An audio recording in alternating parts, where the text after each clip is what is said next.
Dear children, how are you all? I hope you're doing well. Today, I brought a very interesting and moral story for you. This story is about a cat and a driver, and it teaches us the importance of valuing every living being's life. So, let's begin the story.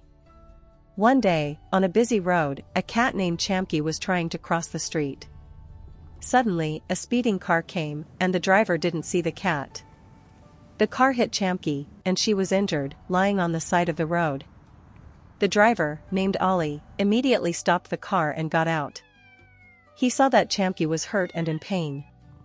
Without wasting any time, Ollie picked up the cat and rushed her to the nearest emergency animal hospital. At the hospital, the doctors quickly started treating Champy. Ollie stayed the entire time, making sure the cat was okay. After a few hours, the doctors informed him that Champy was now safe but needed rest. Ollie decided to take Champy home and promised to take care of her. Champy looked at Ollie as if she was thanking him.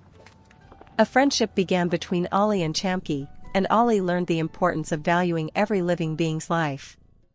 Dear children, did you like this story?